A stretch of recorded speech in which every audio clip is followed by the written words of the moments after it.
32 seconds, one comment turned a casual interview into television chaos. The studio lights were hot that morning. Whoopi Goldberg sat at the table with her co-hosts, ready for another day of conversation and debate. The guest was supposed to be an easy interview, a chance to talk about charity work and upcoming projects. Nobody expected what was about to unfold. Prince Harry walked onto the stage with a smile. The audience clapped. He waved and took his seat across from Whoopi. Everything seemed normal at first. The cameras rolled. The interview began. "Welcome, welcome," Whoopi said warmly.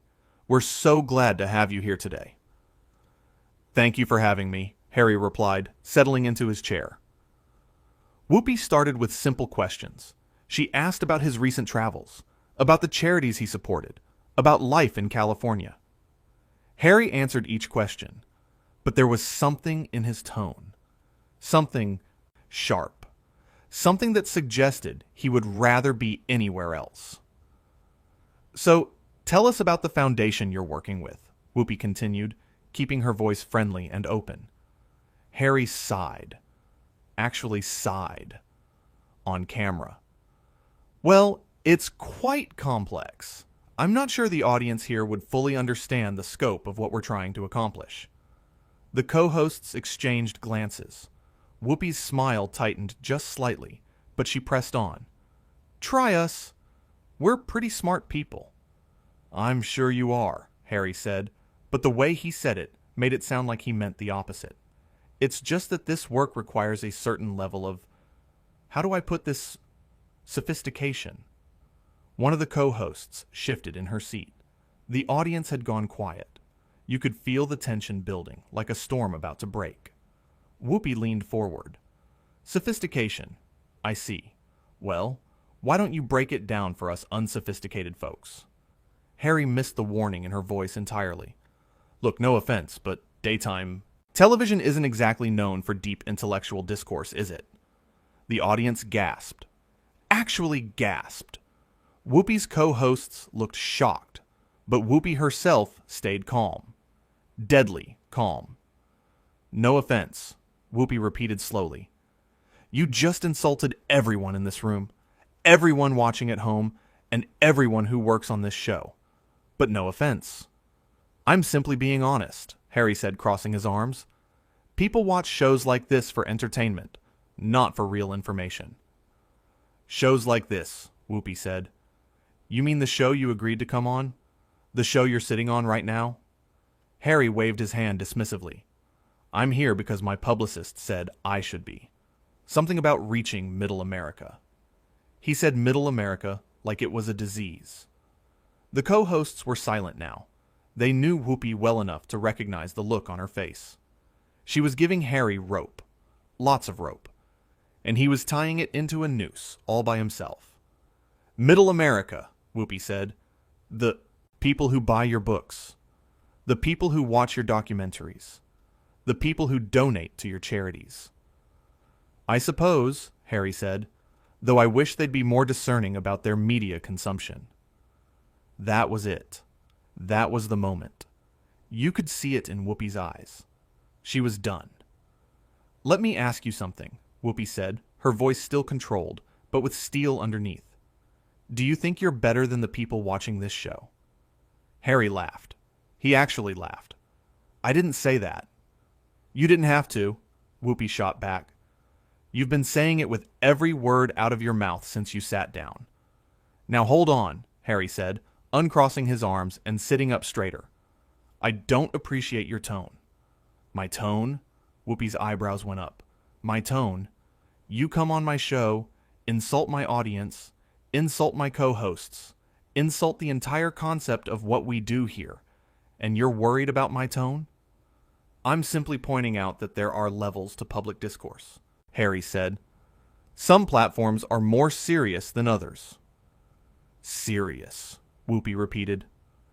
"You want to talk about serious. Let's talk about serious. You're a grown man who has spent years complaining about privacy while doing interview after interview. You've written books about your family, done documentaries about your family, gone on podcasts about your family. And now you're sitting here telling me and my audience that we're not sophisticated enough for you? Harry's face was turning red. That's not what I said. Then what are you saying? Whoopi demanded. Use your words. Be clear. Help us simple daytime television people understand. I'm saying that the level of conversation here is beneath what I'm trying to accomplish, Harry said, his voice rising. The audience made noise at that, boos mixed with shocked sounds.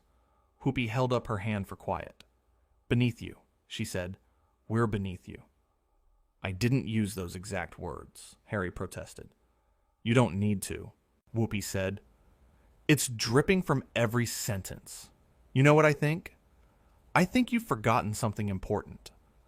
I think you've forgotten that respect isn't something you're owed just because of who your grandmother was. Harry stood up suddenly. Don't you dare bring my family into this. You bring your family into everything, Whoopi said, standing up to match him. That's literally your entire brand. But the second someone pushes back, the second someone doesn't bow and scrape, you can't handle it. I don't have to sit here and take this, Harry said. You're absolutely right, Whoopi agreed. You don't. There's the door. The studio went silent. Everyone was staring. The cameras were rolling. This was live television, and nobody knew what would happen next. Harry looked around, as if expecting someone to defend him. The co-hosts just stared. The audience was completely quiet. Even the crew had stopped moving. Are you seriously asking me to leave? Harry asked, his voice incredulous.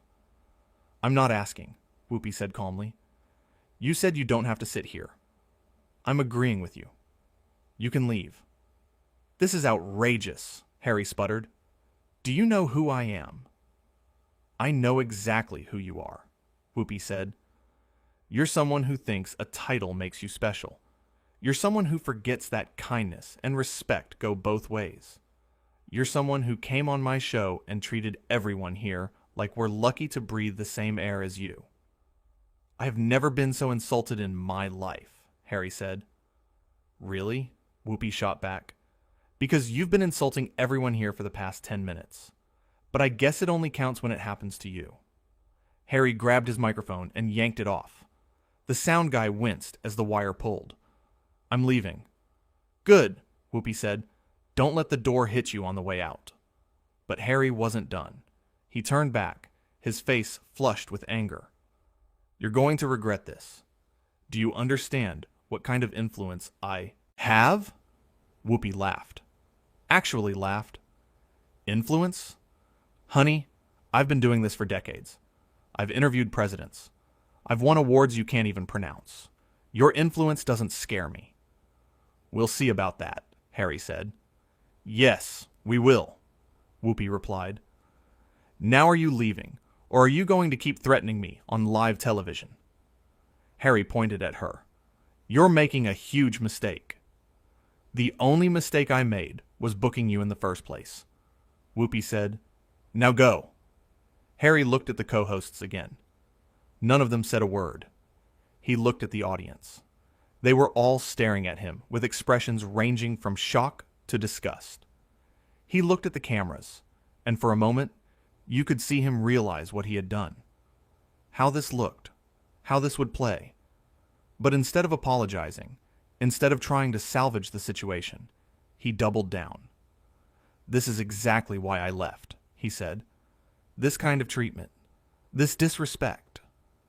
Disrespect? Whoopi's voice went up. You walked in here with disrespect. You sat down with disrespect. You talked to us with disrespect. And now you want to play the victim. I'm not playing anything, Harry said. You're playing yourself, Whoopi said. And everyone watching can see it. Harry turned and started walking off the stage. But then he stopped. Turned around again. This was his final mistake. You know what your problem is? He said to Whoopi.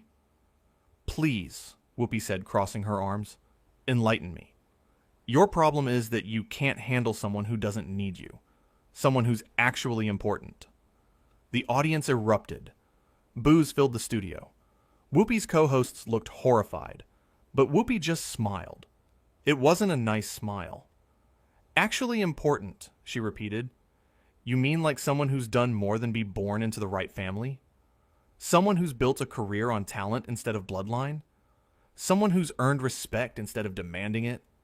Harry's mouth opened and closed. He had no response. That's what I thought, Whoopi said. Now get off my stage. Gladly, Harry said.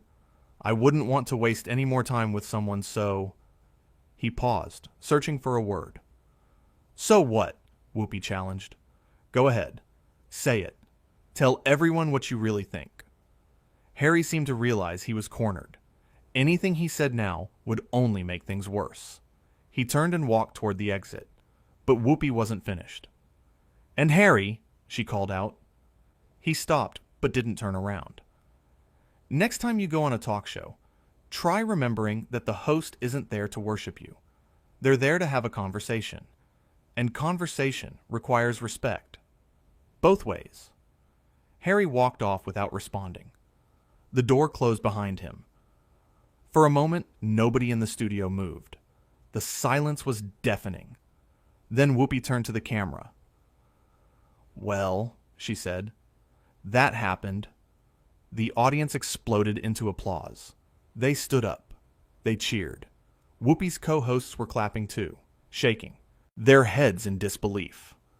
Whoopi sat back down and looked at the camera.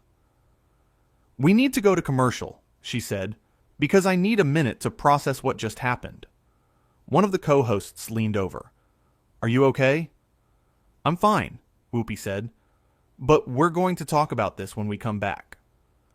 The show cut to commercial, but in those few seconds before the feed switched, you could see Whoopi's face. She wasn't angry anymore. She looked tired, disappointed, like she had expected better and been let down. When they came back from commercial, Whoopi addressed the audience directly. Okay, she said, let's talk about what just happened here. The co-hosts nodded. The audience was leaning forward, eager to hear what she would say. I want to be clear about something, Whoopi began. I don't enjoy conflict. I don't enjoy kicking people off the show. But I also don't tolerate disrespect. Not to me, not to my co-hosts, and definitely not to our audience. The audience applauded. When you come on this show, you're a guest in our house, Whoopi continued. And in our house, we treat people with respect. We expect the same in return. That's not too much to ask. One of the co-hosts spoke up. What got me was the entitlement, like he was doing us a favor by being here. Exactly, Whoopi said. And look, I understand that he comes from a different world.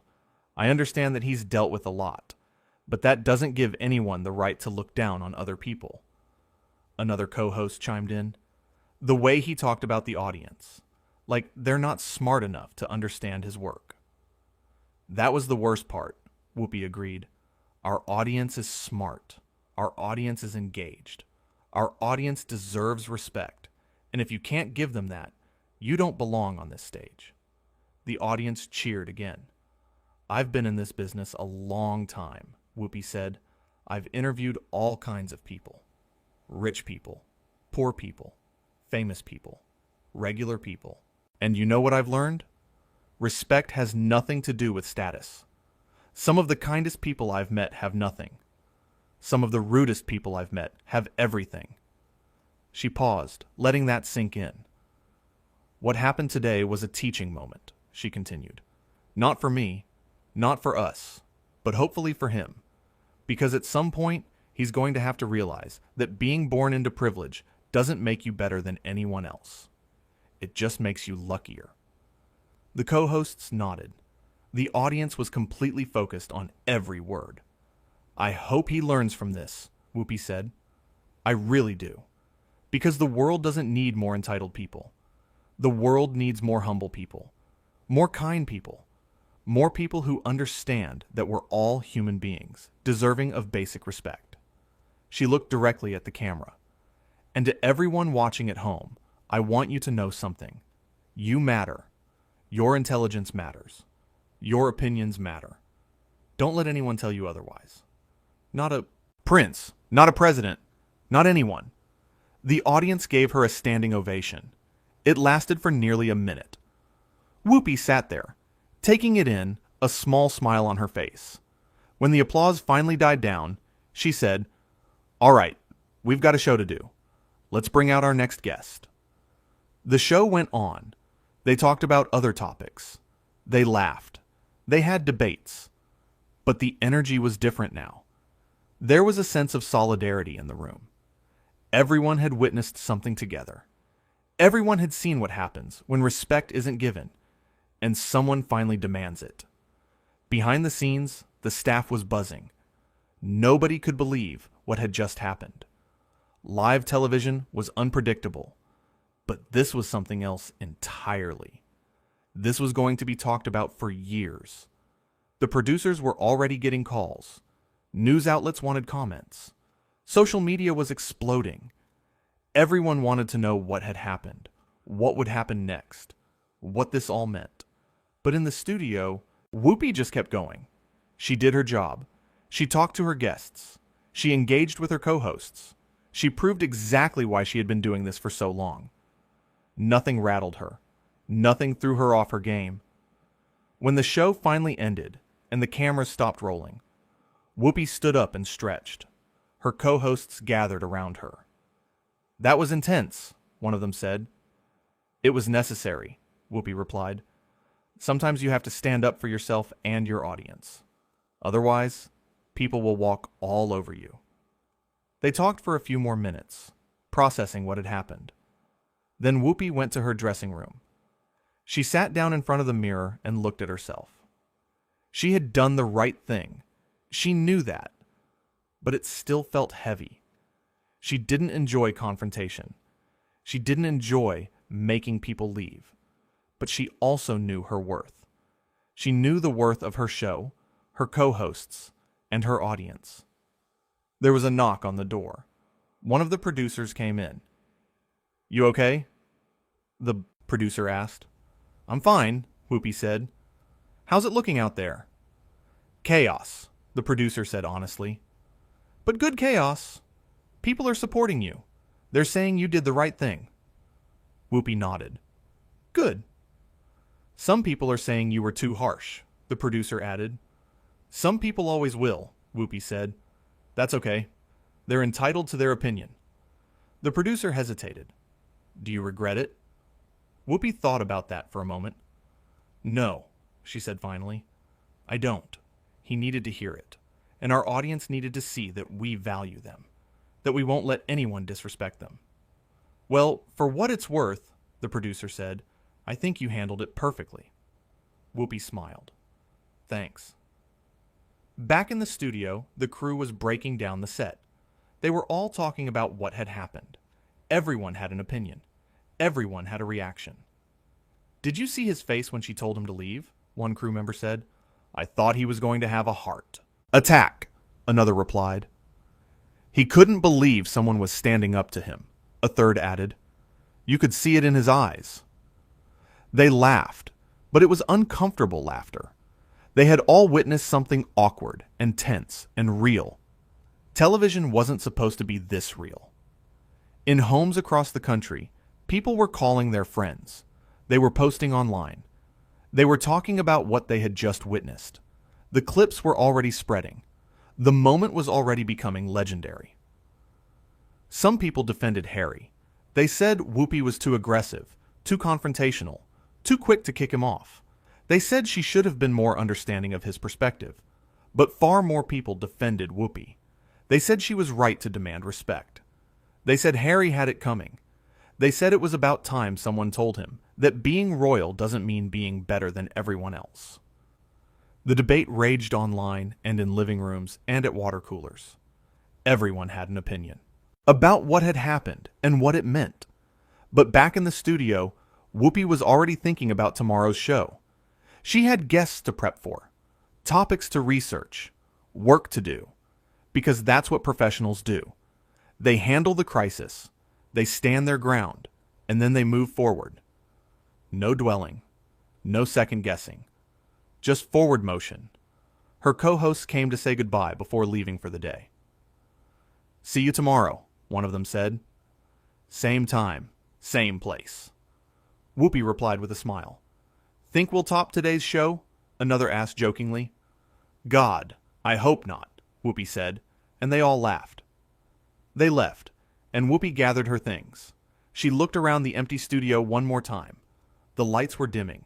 The audience was long gone. It was just her and the memories of what had happened. She thought about Harry, briefly. Wondered if he would learn anything from this. Wondered if he would continue to feel entitled and superior, or if maybe, just maybe, this would be a wake-up call. But that wasn't her problem anymore. She had done what she needed to do. She had stood her ground. She had defended her audience. The rest was up to him. Whoopi walked out of the studio and into the cool evening air.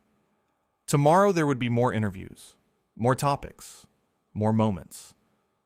But today she had shown exactly what happens when you mistake kindness for weakness. She got in her car and drove home, already thinking about tomorrow's show. Because that's what you do.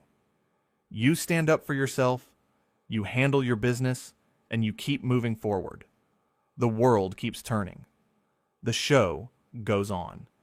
And respect, real respect, is something you earn through how you treat people, not through who your ancestors were. That was the lesson of the day. That was what people would remember. Not the yelling, not the drama, but the simple truth that everyone deserves to be treated with dignity and respect. And if you can't do that, if you can't treat people well, regardless of their status or platform or position, then you don't deserve a seat at the table. That's what Whoopi had proven today. That's what the audience had witnessed. That's what would be talked about and debated and analyzed for weeks to come. One moment, 32 seconds that changed everything. One comment that revealed someone's true character. One host who refused to back down. That's television,